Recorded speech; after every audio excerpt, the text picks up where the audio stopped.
Ahora, también me gustaría señalar la forma en que las doctrinas cristianas obligan a los creyentes a discriminar a sus semejantes por no compartir la misma fe, el mismo credo, o los mismos pensamientos, haciendo una separación muy injusta de los que son creyentes, los cuales aun cuando ellos no lo digan o incluso no lo vean de esa forma, padecen de un síndrome de arrogancia, pues suelen argumentar que ellos son los dueños de la verdad sagrada y que todos los demás se irán al fuego.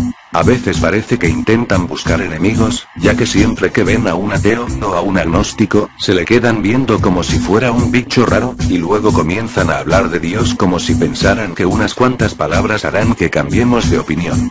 Por lo general, los ateos se vuelven ateos después de haber conocido a Dios, y no llenar sus expectativas espirituales, y al darse cuenta de que nada de lo que decía la Biblia y pasaba en las iglesias tenía congruencia. Así que, gran parte de los ateos sí conocemos a Dios, y hemos tenido fe, pero abrimos los ojos y dejamos de creer.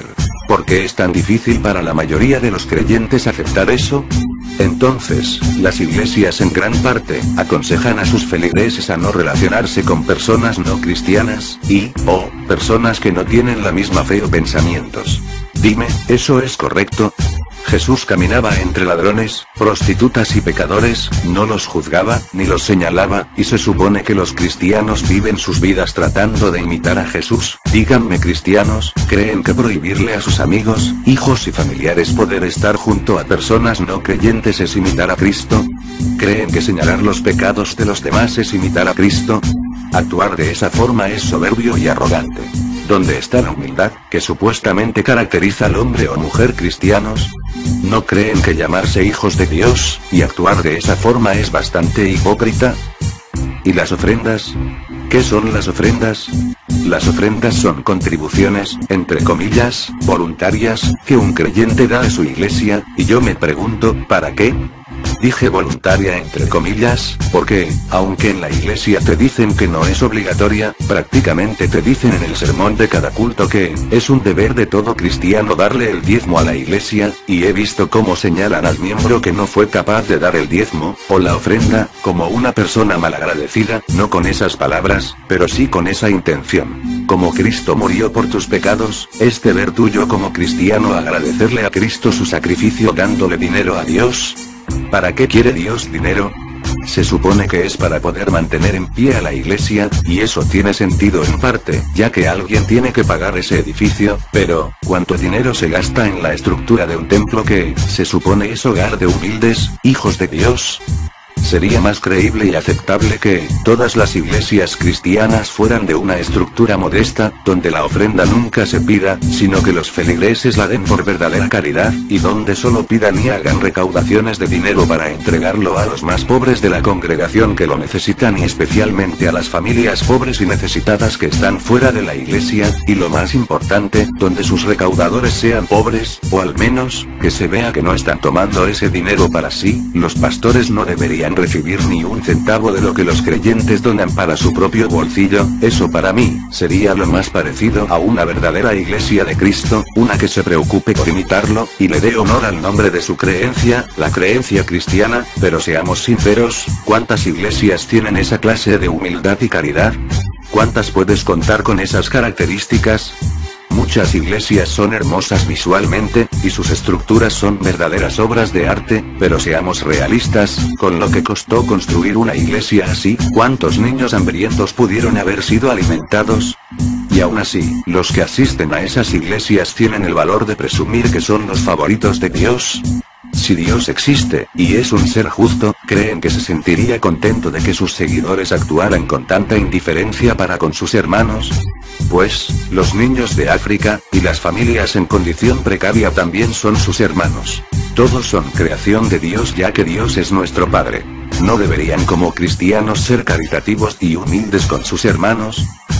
También algo que me molesta mucho, es la ignorancia, y entre los cristianos he visto demasiada.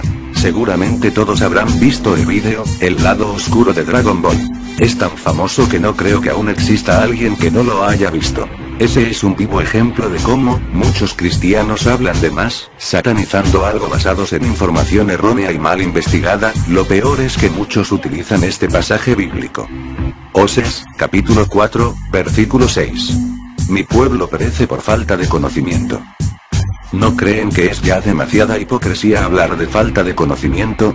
Hablan de, otra vez comillas, las cosas del mundo, como asuntos de Satán, y ven símbolos satánicos y mensajes subliminales en todas partes, incluso donde no las hay, lo cual, no me molestaría, si no fuera porque lo hacen en base a invenciones que cualquiera se daría cuenta que son falsas. Josué Irión no sabe distinguir entre una carta de Pokémon y una de Yu-Gi-Oh! ¿Cómo espera que lo tomemos en serio con tan burda información? Un pastor de cuyo nombre no me acuerdo, pero cuyo vídeo está en YouTube, hablaba de lo satánico que era el reggaetón, y mostraba una animación de un demonio bailando como John Travolta y Michael Jackson, y lo insultante es, que afirmaba que ese monstruo era real, cuando cualquiera, hasta un niño sabría que es una animación, y lo peor era que afirmaba que John Travolta y Michael Jackson bailaban como ellos y lo hacían por tener a ese demonio adentro. Oh Dios, perdónalo, no sabe lo que dice. Y ni hablar del vídeo que encontré hace unas semanas, el cual en varios canales cristianas de YouTube estaba colgado, en el que se afirmaba que el reggaetón cristiano es música de Satán, ni por ser cristiano se le perdonaba. Eso ya era el colmo. Yo odio al reggaetón, y nunca lo he defendido, pero ya irse al extremo de llamarlo satánico, y más cuando hablamos de Ponky, Redimidos, o Manny Montes cuya música, rap, o reggaetón es dedicada y hecha a Dios, y aún así, hasta eso lo ven satánico, solo por no ser la música que están acostumbrados a oír en una iglesia. Y después me llaman loco a mí, cuando son ellos los locos.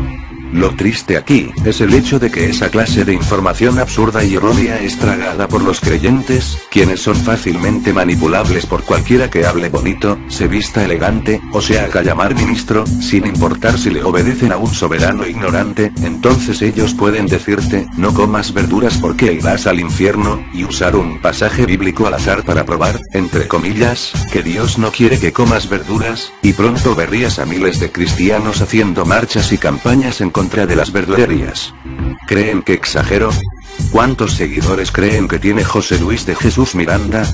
Con todo y sus ridiculeces ha conseguido bastantes seguidores como para ser considerado un líder espiritual. Cristianos, nunca se han cuestionado si su iglesia de alguna forma los ha estado manipulando. Si no estudian otros libros, aparte de la Biblia, y piensan de forma crítica, analizando e investigando todo lo que sus pastores les dice, cualquiera les meterá cualquier estupidez en su cabeza con la intención más egoísta o egocéntrica, y ustedes serán los grandes tontos que perderán por su exceso de fe, y por su exceso de ingenuidad. No es cierto que para entender la Biblia, hay que hacerlo de forma espiritual. Eso es una gran y vil mentira, con la que te lavan el cerebro para que no puedas comprender y analizar de forma objetiva todas las incoherencias, atrocidades, barbaridades, y contradicciones que hay en la Biblia, y te cierra los ojos para que no puedas pensar y confíes ciegamente en lo que para ti como creyente es la única verdad: la fe en las sagradas escrituras. Patrañas. En la descripción de este vídeo, dejé dos enlaces hacia otros dos vídeos. Pueden ver estos vídeos, que son de un usuario del YouTube llamado Caballero de la Razón. Estos vídeos cuestionan la confiabilidad de la Biblia, no tienes que creer en ellos, pero al menos, podrías verlos, analizar, y corroborar lo que dicen, y así, tomar tus propias conclusiones. Me despido, y aclaro que no hice este vídeo para herir ni ofender a nadie, sino para hacerte pensar. Si quieres seguir creyendo, hazlo, pero sin juzgar ni señalar a los que no piensan como tú. Demuéstrale a tu Dios que eres digno de entrar a su reino, y demuéstrale a la sociedad que eres un ser pensante y no un zombie. Yo soy Ryutatsu 6TG. Que Dios los bendiga.